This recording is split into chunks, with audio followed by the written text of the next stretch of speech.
Oh, hey guys. I'm feeling kind of tired today, so I think I'm just gonna play some video games, enjoy an ice cold duff, and listen to some Toonskis.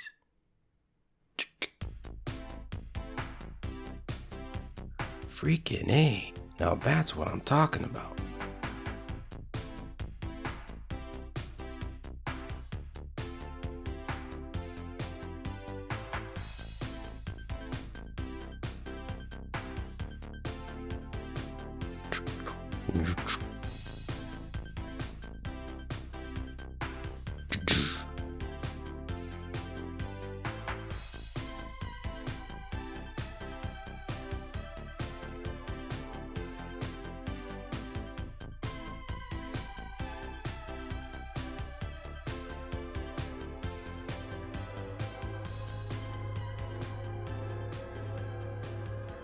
I'm gonna get another duff. What? Oh, it's you again. How'd I get rid of you last time? Oh yeah. Huh? What do you think? Not doing it, eh? Okay, let's try this. Nothing? Okay, this one ought to do the trick. 'Tis I, Augustus Retrovius III, Esquire. I say, you look like a smart fellow with at least the intelligence of a chimpanzee. I'm sure we can negotiate this like civilized gentlemen. You see, if you leave my good chum Retro alone, I shall spare you the royal thrashing of a lifetime. What say you? It would seem this calls for tactics of the most drastic persuasion.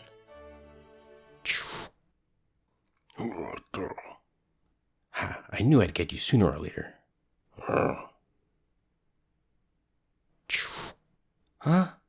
Yeah, I know this makes absolutely no sense, but neither does Friday the 13th Part 5, so enjoy the review.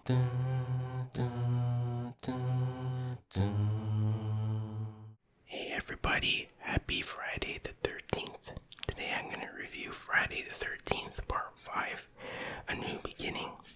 It's part of my Retro at the Movies series. That's where I review movies and I draw a little comic book to help me I summarize what the movie is all about. So let's get to it here. Oh, and by the way, if you like this kind of format, you can check out my other Retro at the Movies videos. There is a playlist on my channel. Okay, here we have, we see Jason there, or we see a Jason-like figure, we'll put it that way. There's the mask, there's a Michael Myers style kitchen knife, and we see a character there.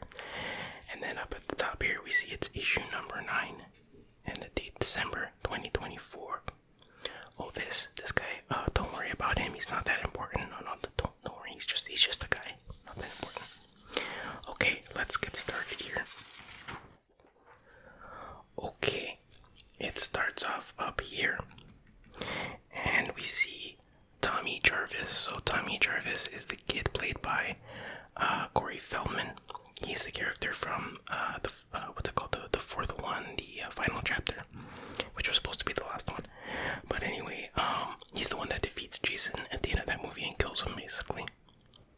So you see him, he's in a graveyard, and you see a couple of guys, they're like thrill seekers, I guess. They want to dig up Jason's body for some reason, just for cheap thrills or whatever.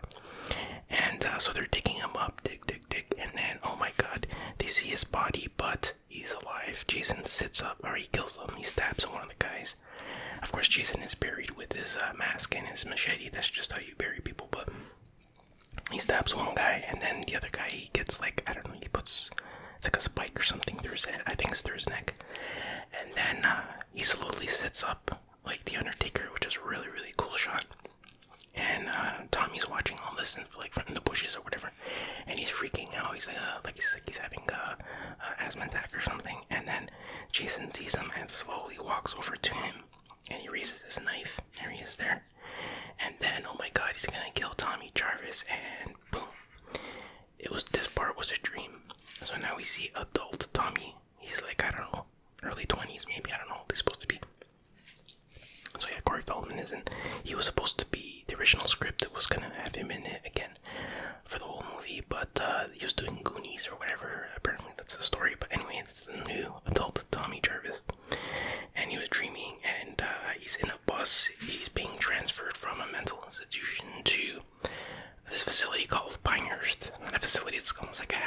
house where, like, people, I guess, were in institutions. They're trying to, like, get ready to re-enter society, I guess. And Tommy still has a lot of PTSD and flashbacks and voices and stuff like that, so he's not exactly doing well, but they're bringing him to this halfway house type of thing, Pinehurst. So we get to the facility. I should have drew a picture of the house. It's basically like a farmhouse in the middle of the woods, and there's, I don't know, maybe 10 or so.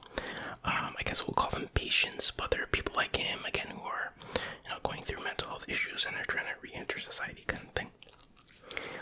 So we meet the directors of this program of this house. So that's Pam. She's the assistant director, and she first meets Tommy in when he arrives, and she's kind of awkward. Like she's like, Tommy is very quiet. He doesn't talk much. Sometimes he'll be staring off into space while you're talking to him, but Pam's acting very awkward, in my opinion, the first time. Like, as someone in that industry, she should be more understanding and more better able to deal with that situation. Anyway, and this is Matt. He's the director of the program of the house, whatever you want to call it. And what I find interesting is that I always noticed he had a scar on his cheek, and every time I see something like that, okay, they put a scar on him for a specific reason.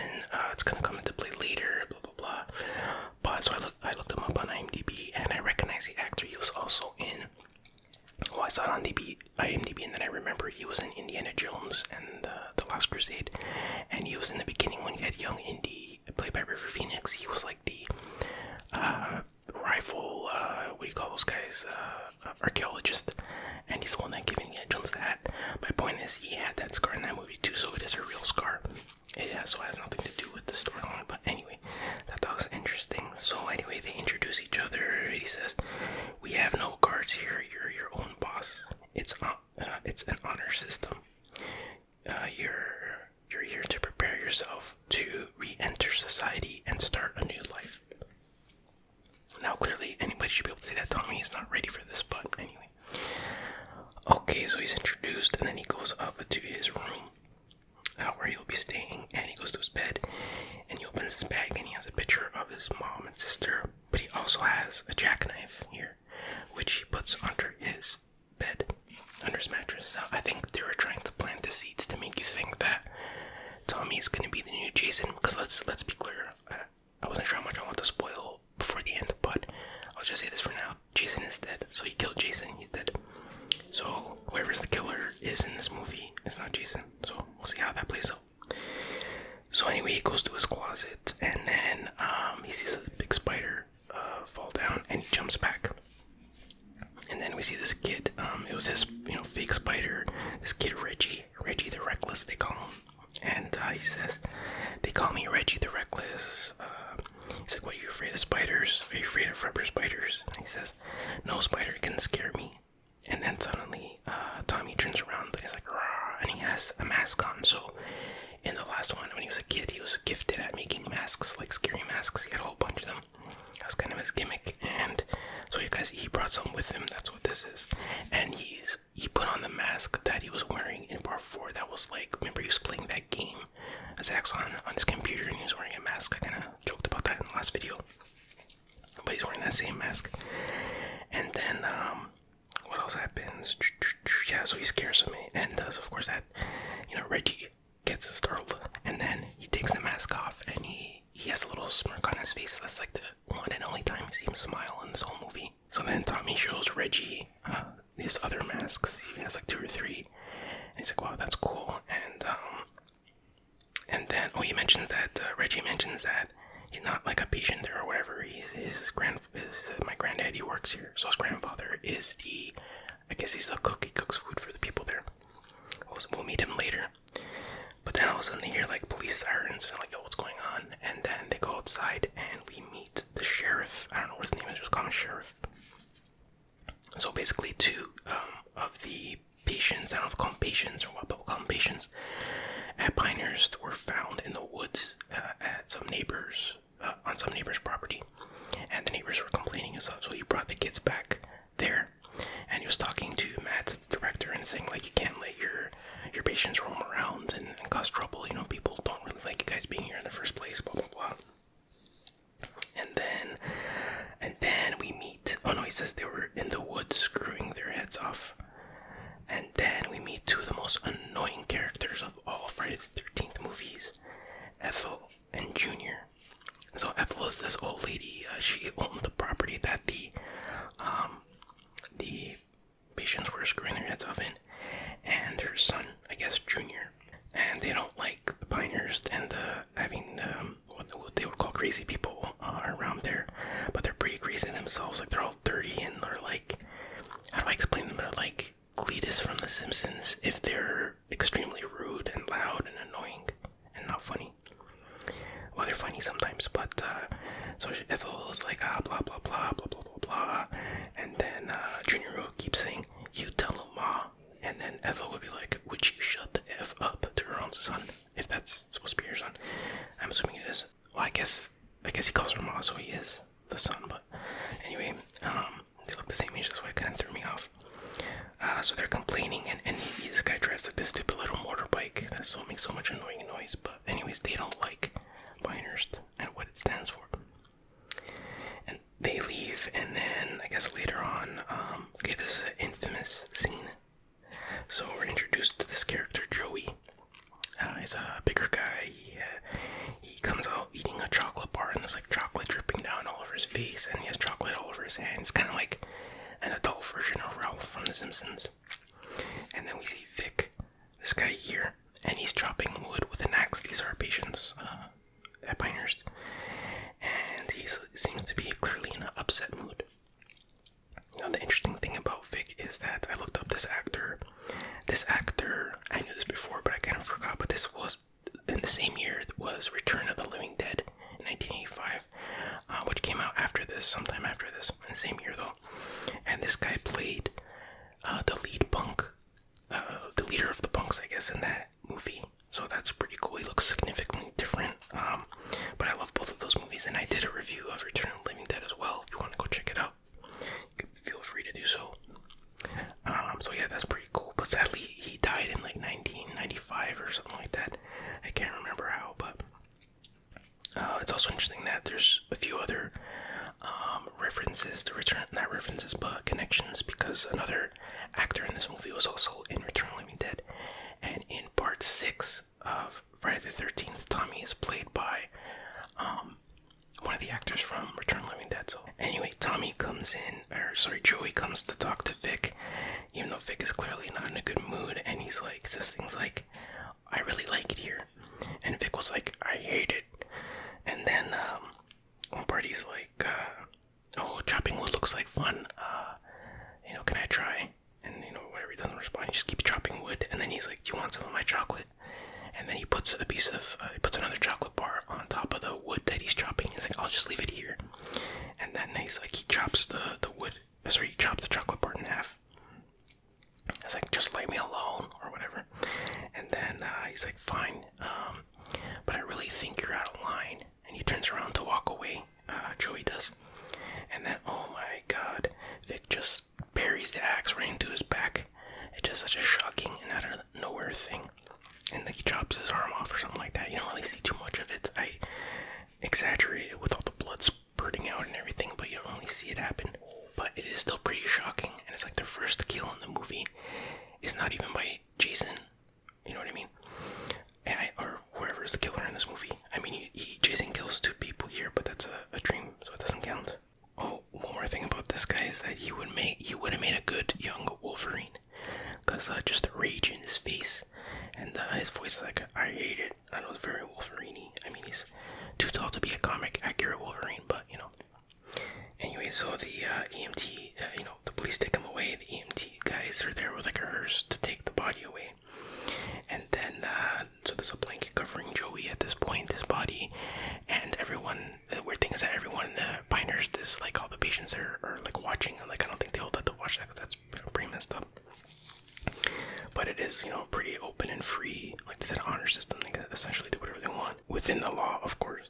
And one of the EMT guys, he rolls back the blanket that was covering Joey, and then the other EMT guy, Roy, sees this like chopped up body. You do see it on it. They do show like his arm off and everything, so you do see some blood and stuff like that. And he gives a very disturbed look, I guess. That's an unusual look for a guy who does this for a living. You expect him to be used to that kind of thing, but anyway, he also kind of reminds me of his name's Roy, by the way. Kind of reminds me of Lou Ferrigno, the Incredible Hulk actor. I don't know, maybe it's just the hair or something. And then anyway, Matt is talking to the sheriff, and he's mentioning how Joey has no family. His mom died during childbirth, and his dad is nowhere to be found. So there's no one to notify, I guess. And then the scene ends with a shot of Roy and some scary music playing for no reason. Alright.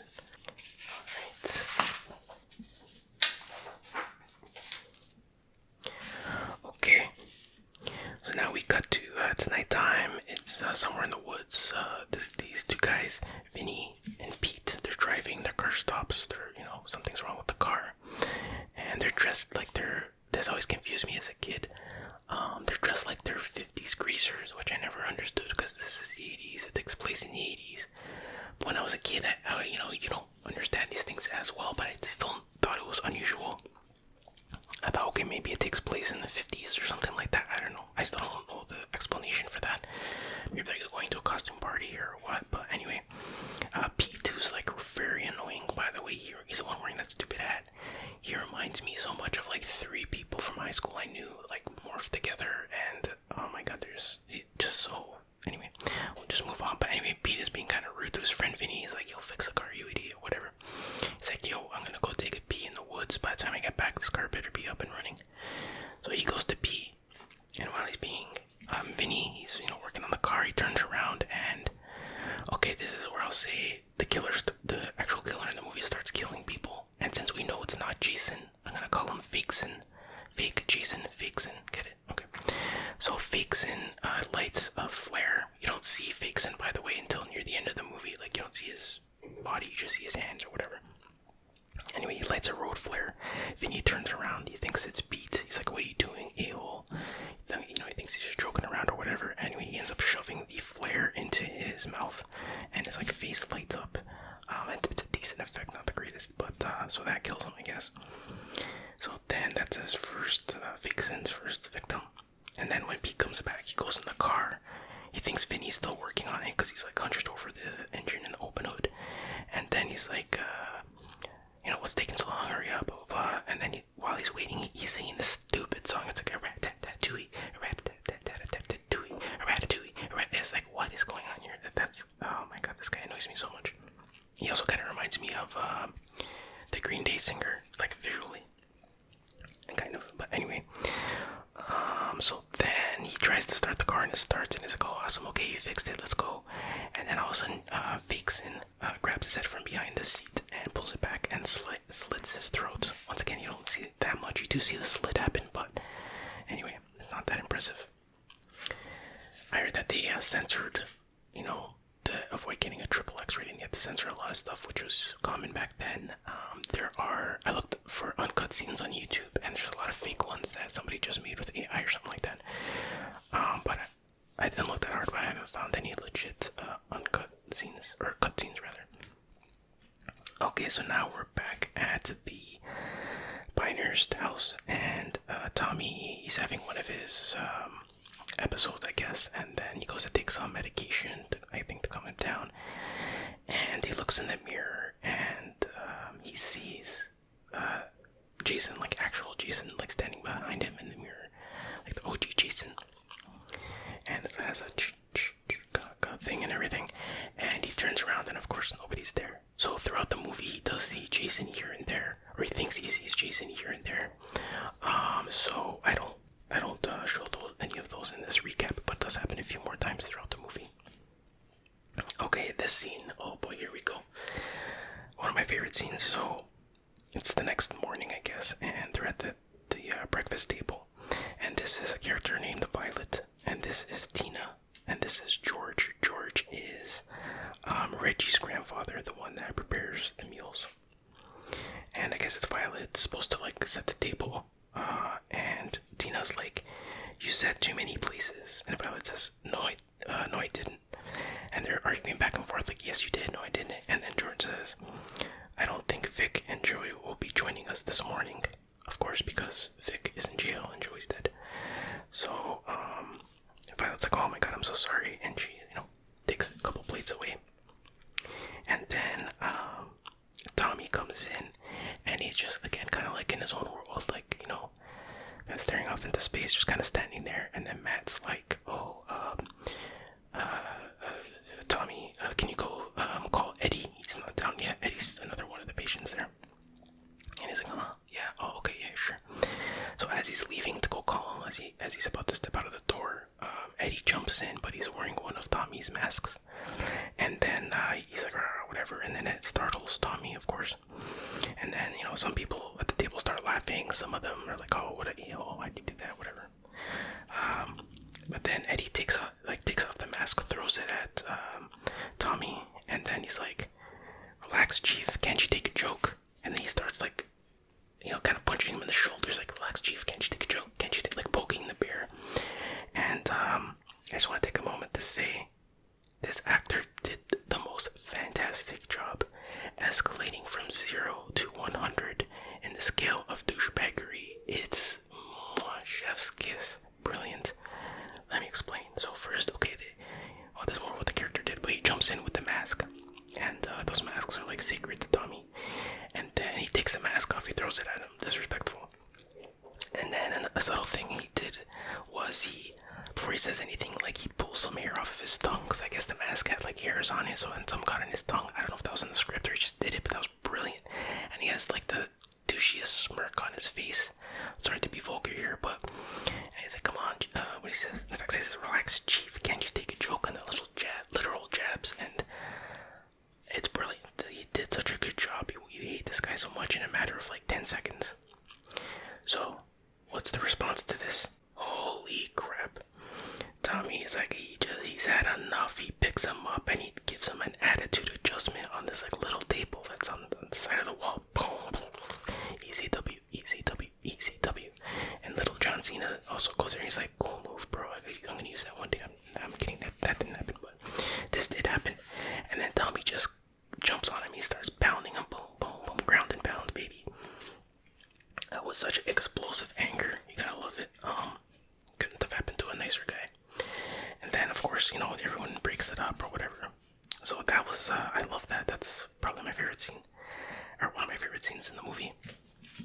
One thing I forgot to mention here was kind of funny was, before I drew this comic, I found a note in my phone like a week before that, and it said, relax, Chief, can't you take a joke? I'm like, why did I write that? I could not remember why I wrote that. So I guess I watched this movie like a few months ago, and I wrote that as a note to remind myself to include that in this comic, but I didn't remember that. And then when I was watching the movie and drawing this, I'm like, oh, that's why I wrote that, okay. Anyway, just a little side note there. Okay, now we're on a crime scene. So the police have found the bodies of Vinny and Pete on the road or whatever, and the sheriff is like, what the hell is going on here? And you have Roy in the background. He's the EMT guy, right? So he's like, you talking to me, Sheriff? And he says, no, Ray, it's okay. And he's like, I thought you were talking to me. So that was kind of unusual. Like, I don't know why they would include that in the movie, but that doesn't matter. I just thought I'd include that. And then another guy's like, another cop is like, looks like we got a maniac on the loose. Okay. Now we cut to this scene here. It's nighttime, and we have this guy is, oh no, I missed this. This guy is Billy. He was the guy driving the van or bus or whatever in the beginning with Tommy. He works for whatever facility, and that's not that important. But now he's off work, and he goes to meet his girlfriend, Lana. That's Lana. She works at this diner, so he's in this like fancy, I don't know, Trans Am or something, whatever the hell it is. And it's like, Lana. And she comes out and she's like, whatever, give me a few minutes, I gotta change. And she kind of looks like Kesha, the singer, but I didn't draw her anything like Kesha here, but she kind of gives me that vibe. But anyways, she goes to get ready in the washroom, and she says, it's showtime. And well, I can't explain what she's doing when she says that, but... And then Billy's in his car waiting, and he does some self-medicating. That's all I can say about that. So he's waiting. He's like, what the hell's taking so long? And then I can't remember exactly how this goes down. He gets out of the car for some reason, and then basically Vixen jams an axe into the back of his head. So there goes Billy.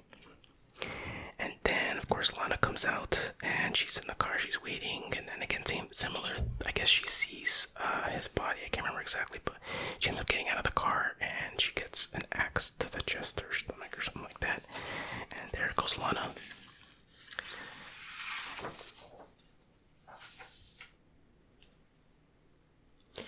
Okay, so now it's the next day, and this is Tina and Eddie, the douchey guy, and I guess, they're a couple, and they decide to go on a picnic, which, it's kind of weird. I guess they forgot to bring food. Who goes on a picnic and doesn't bring food? It's kind of weird.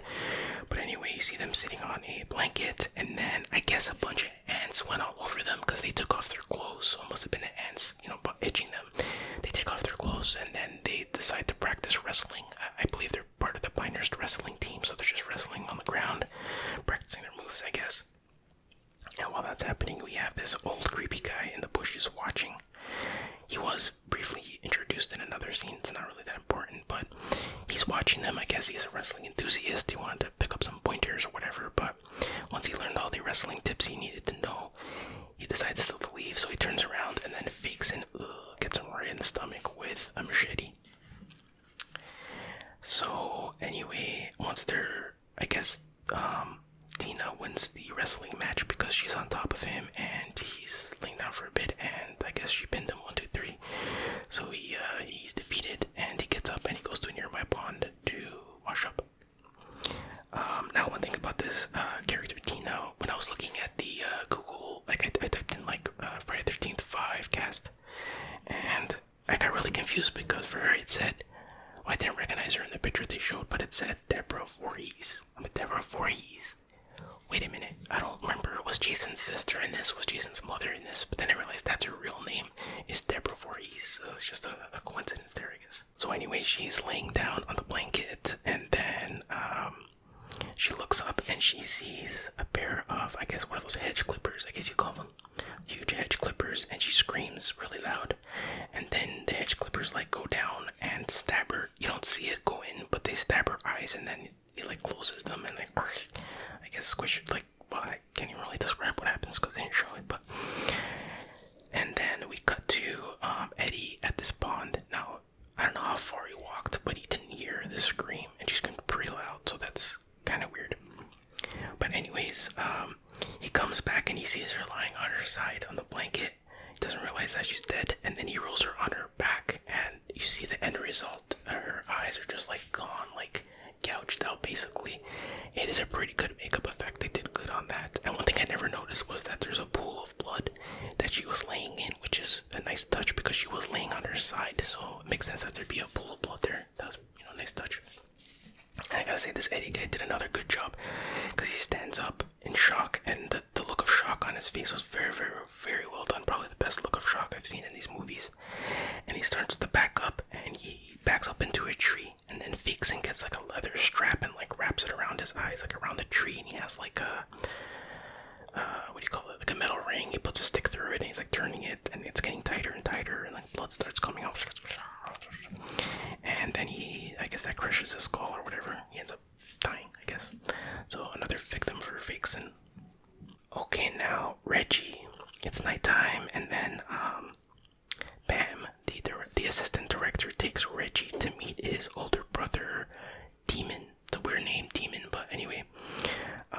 And they take Tommy with them because it's good, to get out of the house. Now, his Demon, Reggie's older brother, he's, I guess, a travel. I thought he lived in a van because they go to a trailer park, and he's inside this van that's all nice inside.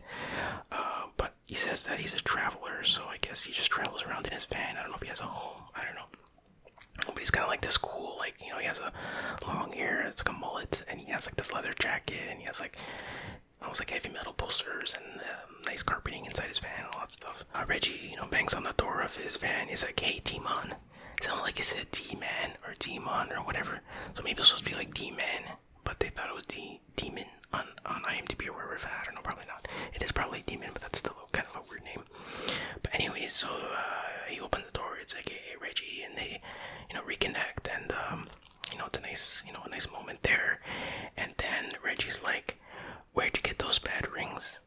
And then he's like, hey, when you travel as much as I do, you get all kinds of things. So we find out he's a traveler there, and then he sees this girl Anita in the van, and he's like, Reggie's like, freaking A, where'd you get that? And he's like, oh, she's my girlfriend. Say hello to Anita. And Reggie's like, hello, beautiful. And then he introduces him to Pam, the assistant director. He's like, this is Pam. She's my girlfriend. And then Demon's like, what's up, Pam? It's a pretty funny scene. Just the performances and stuff was well done. So what else happens? Okay, so outside or nearby, we have Tommy here. He's just kind of, doing a staring off into space thing. He starts to have like flashbacks again, and then all of a sudden that stupid JR guy on his little dirt bike starts driving towards him, and the light kind of flashes in his face and kind of startles him. And Junior's like, I got you, didn't I? What are you, dumb or something? He's like, then he sees the van, not the van, but the truck that Pam drove there with, and he recognizes it from Pioneer's thing. He's like, you're crazy from the loony bin. He's like, my mama's gonna chop you up into pieces. And then he's kind of like, I think he starts shoving Tommy a little bit, and he's not reacting, and he's like, effing lunatic. And then Junior takes a swing at Tommy, and that results in, this is nuts. Again, another great scene. Tommy just goes berserker rage mode. He starts hitting him, punching him. He's doing all these like karate-based moves. I swear to God, I'm not joking. I think he does a flash kick on one part. It's not like a complete all the way around flash kick, but it's a flash kick. There's no doubt about that. Looks like he kicks him in the groin, but it's more, I think it's like his knee, so he falls down or whatever. And then he gets on top of him, and it's like, finish him. And he's about to deliver the fatal blow, and of course Pam, stops him. He's like, Tommy, what are you doing? So Tommy takes off. So Tommy will be MIA, at least for a little while. So Pam and Reggie leave. I guess they're gonna go try to find him or whatever.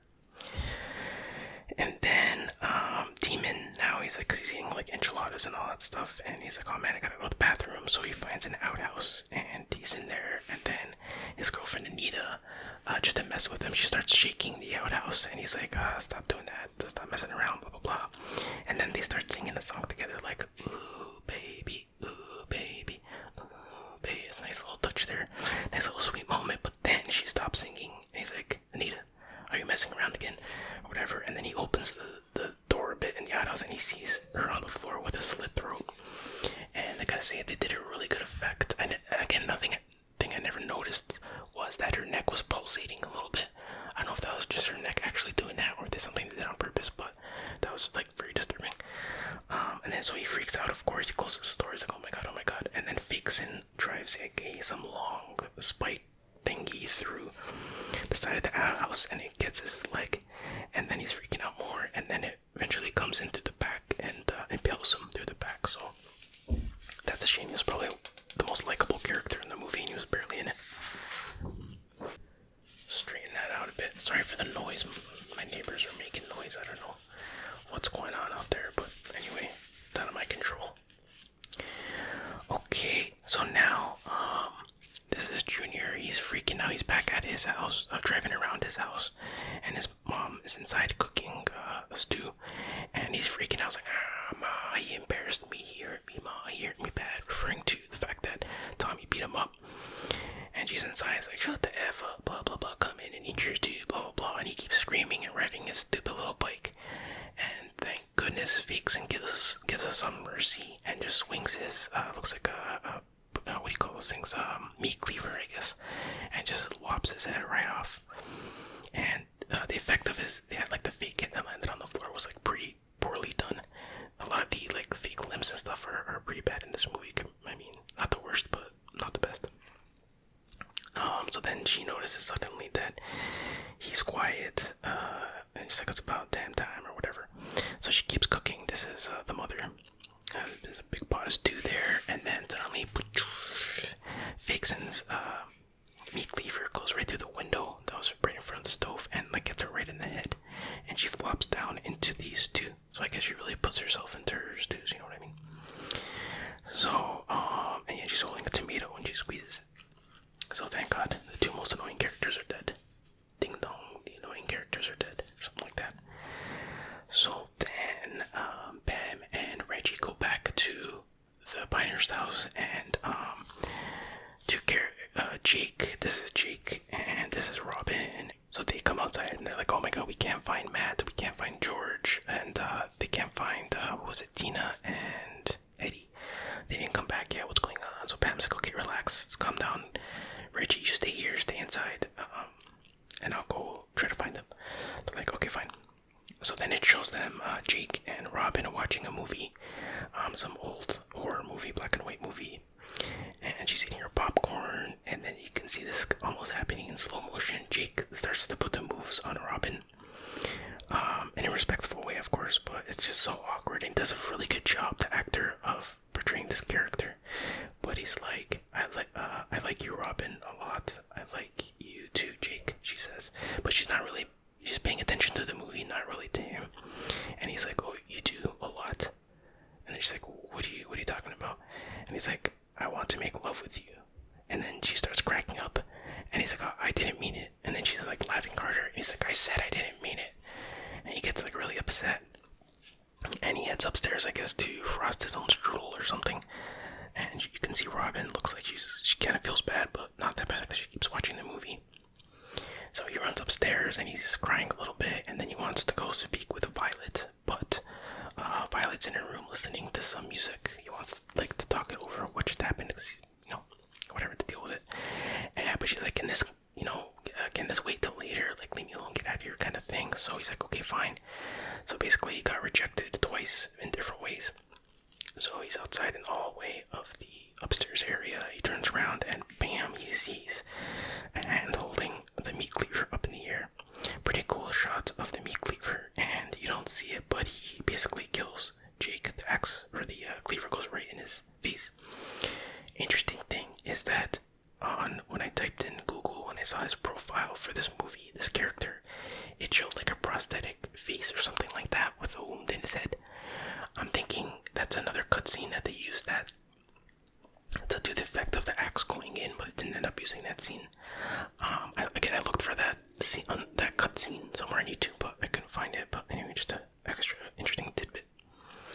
So then, Robin, her movie finishes, she comes upstairs, goes in bed, and she turns over and she sees Jake's dead body with a big wound in his head.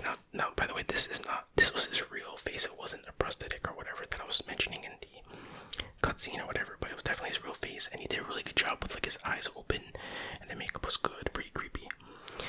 So she freaks out, and then they do the thing where Vixen stabs her from underneath the bed. You don't actually see the knife come through from the other side, which is disappointing, but I guess Jake finally got her in bed after all. I know that was bad.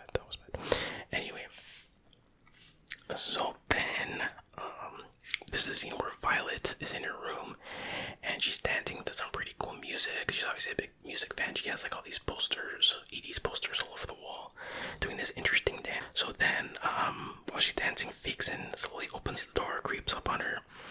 She turns around, and then he grabs her by the throat, lifts her up on the wall, and just stabs her in the stomach. So Violet's dead. So then Reggie, I guess he was sleeping on the couch, one of the couches. He comes upstairs, I guess, to go to bed, but for some reason he goes in Tommy's room, maybe to see if he came back or something, maybe heard a noise, and he sees 3 bodies piled up on Tommy's bed. It's Violet, Robin, and Jake. They're just kind of piled up there. Funny thing I noticed was Violet was kind of, they're on the bed, but she's kind of like leaning back on the wall, and there's a pillow behind her. And they obviously put that there because it would kind of hurt to be leaning back on the wall for that long. You know, it takes a while to film these shots, so it's like they're not supposed to be hiding it. Like, you're supposed to see that there's a pillow there, but they obviously added it there for that reason. Like, why would the killer, why would Vixen, before he piles up bodies, put a pillow right in that spot? Or maybe the pillow was already there and you just tossed her on it. I don't know, bro. But anyway, so So Reggie freaks out, and then Pam comes back, and she's like, what's wrong? And then she sees the bodies too. She's like, oh my god, let's get the hell out of here. So they run downstairs, they run to the front door, and before they can open the door, Vixen emerges. He busts through the door, and you finally see him in full form. He has a Jason mask, but it's not the official one. It doesn't have like the wound, and the triangles are blue, indicating that it is not the same Jason that we know and love. But it's a really good effect how they did that, him busting through the door. I love when they do that. They've done that like 3 or 4 times in this series, and it's always a spectacle to behold. And he has a bloody machete in his hand. So of course Reggie and Pam are like, oh my god, they take off through the back exit or whatever. So then they go on a little bit of a wild goose chase here, or if you will, I don't know what you call that, but here's the house. So first they both go, they're just running, and then they find the EMT vehicle. And you see there's 2 EMT guys, one of them is dead. They see one of them dead there. And then they're like, oh my god, and then I guess Jason teleports there. So he's definitely, probably, he must be supernatural, right? Like if you could teleport. I mean, you don't see him teleport, but like he's just there all of a sudden, right? So, but then they get split up. So Reggie eventually runs to the barn. I think the barn is actually closer to the house. It's part of the Pinehurst. But anyway, Pam goes this way, and she sees a tree, and she sees that Matt, the director's body, is his head or something like that is impaled onto the tree. She freaks out. She runs back to the house, and she finds George's dead body. Reggie's grandfather. Poor Reggie's grandfather and brother get killed. But anyway, and his eyes are like poked out. She freaks out again, and then she starts running, and then Vixen is behind her, chasing her. She falls pretty close to the barn, and then Vixen is about to get her. He lifts his machete, and this tractor farm vehicle thing, he busts out of the barn, and it's Reggie. B-word, it's Reggie. He's driving it, and boom, he nails Vixen, and he goes flying like, I don't know, 10, 15 feet across the field or whatever, and he lands, and it's a pretty cool effect actually, the way he goes flying and the way he lands, and then Vixen squirms a bit, and then he just stops moving. It's pretty convincing, pretty well done. And then of course Vixen, because he must have supernatural powers, because he gets up after that. I mean, that would kill a normal human being, so we know he's some kind of natural entity. And he gets up, they freak out, so they run into the barn. Vixen follows them, and then he's looking around for them, and then there's like a little tool shed. He opens it, and then boom, Bam emerges with a chainsaw that's automatic, just suddenly starts running. I don't know how that works without pulling the thing, but anyway. And in my notes I wrote Chainsaw Pam, which I'm like, that would be a pretty cool name of a movie, Chainsaw Pam. But anyways, so they have a little joust her with her chainsaw, Jason with his machete, and then eventually I guess it runs out of gas. The chainsaw stops, and it's like, uh-oh, she's in trouble now.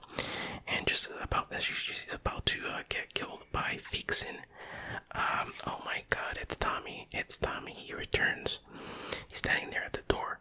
So I think up to this point you're supposed to think that Vixen is Tommy, because once Tommy kind of disappears, then you fully see Vixen, but it's not Tommy. So he's standing there, and he starts having Vixen turns around and sees him, and then he starts having his not hallucinations, but his flashbacks or whatever.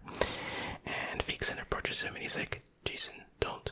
Jason. They said very softly, and then he's kind of like in a trance, and then Vixen slices his chest. He goes down, but then he grabs his little jackknife, and he jams it right into his like upper inner thigh. It looks extremely painful, but for an obvious supernatural entity, it's no problem.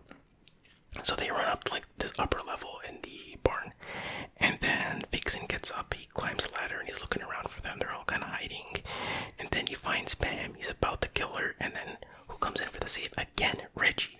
Boom, I swear to God, he goes flying. He does like this Macho Man Randy Savage style elbow. Nails. Vixen saves the day again, saves Pam once again. Nobody messes with his girlfriend. So Vixen stumbles back, and there's like the upper level of the barn has like an opening, and he falls back, but he's hanging off the ledge, which is a good thing, because of course when you have a big opening like that in a high surface, what do you have at the bottom of that surface? A bunch of spikes. It's just good safety practice, right? But he grabs Reggie's leg, and he's kind of trying to pull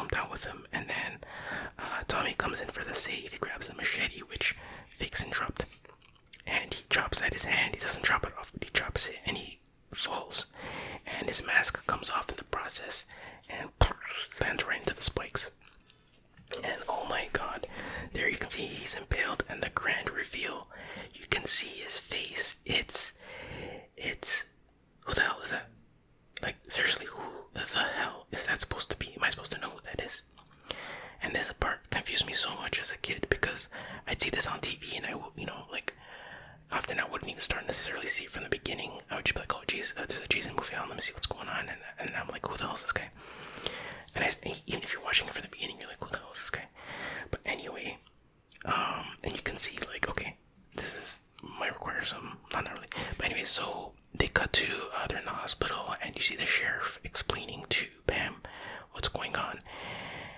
And basically, this is supposed to be Roy, the EMT guy. That's who the killer is. So it turns out that Roy is the father of Joey that got killed in the beginning with the axe. The guy with the chocolate bar, and the other guy stabbed him and kills him with the axe. And it makes no sense, because if he's just a regular human being, first of all, then how did he survive getting hit by this and going flying? How did he have like ridiculous strength to do some of the things that he did? It really makes no sense, but I know it's just a movie, but sheesh. But yeah, it's really stupid, because you just can't recognize him here. He doesn't look anything like him. The problem is that his eyes are closed, and the most distinctive feature about this actor were his eyes, but his eyes are closed, because I think it's because it was raining and he's laying down. It was hard for him to keep his eyes open, and you could actually see him blink a little bit, like his eyes flinching a bit. But anyway, just a really disappointing conclusion, or really reveal, I guess we'll put it that way. But it's not over yet, so can it redeem itself? Let's see. Final page here. Okay.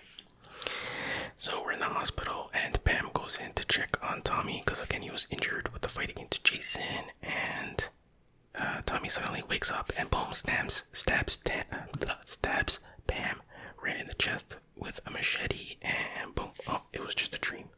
So that part was a dream. Tommy wakes up. It was Tommy's dream. He wakes up, he's in the hospital, and he's like, oh, it's just a dream. And then he sees at the end of his bed Jason, like old school Jason, standing there looking at him. Obviously another hallucination. And then what happens? He goes up to his cupboard, dresser, or whatever you call it, and he opens it and he sees the Vixen mask. And it's like, wait a minute, how did he get the mask? Why does he have the mask? They let him keep it. Like, that makes no sense. But anyways, he has the mask. He's looking at it, and then he hears a noise outside of his room, and he kind of gets startled. And then we cut to outside of his room, and then Pam is there, and she hears glass breaking inside his room, and she runs in the room. She's like, Tommy, and she sees like a broken window there, and so we assume that, oh, Tommy, broke the window and escaped. And then the door closes behind her, and we see Tommy wearing the Vixen mask with the kitchen knife there, and it does like a zoom into his face, and boom, the movie ends right there. So I guess Tommy now is the new Jason, or at least that was the plan. Interesting thing about this scene, I heard people say this, and it makes sense that just before it shows that he's looking at Jason, he does a very slow inhale, like, and some people are like, that's when he sort of took in the soul or the essence or whatever of Jason. Pretty interesting. I don't know if that's actually true, or like that's what's the intention, but anyway, yeah, so Tommy was supposed to be the new Jason going forward, and then in the next Friday the 13th, Jason Lives, they're like, nah. So basically it's like this movie never even happened, although you could argue that it did happen, but they just, maybe he didn't kill her after this. Maybe he was like, oh, what am I doing? And then he changed his ways or whatever, but I don't think that's the intention. It's supposed to be like, this never happened. So, alternate universe, whatever you want to call it. Okay. Alright, guys, that's my recap of the movie. It's not the greatest Jason movie. It's not the worst either, to be honest. I think it's a little bit, people are a little bit harsh on it. Yeah, it's very disappointing that the original Jason character isn't the killer in this one. It's kind of stupid, doesn't really make that much sense with the whole Roy thing. And it's stupid that Roy got so upset by seeing his son killed that way. But he was an absentee father, he wanted nothing to do with him, and then all of a sudden he goes on a killing spree because he saw that somebody killed him. I don't know, kind of weird, but there was some fun stuff in the movie. The gore was disappointing, or the kills were disappointing, but there was some good makeup effects here and there. I thought the acting by Tommy was really good, convincing. Even Reggie did a good job. Some of the characters here and there did really good jobs. So again, not the best acting, but for a Friday the 13th film, probably much better than average acting, I would say. But on the other hand, there's also like the fact that there's like 3 Jasons basically in this movie. There's like the spirit Jason that Tommy's seen here and there.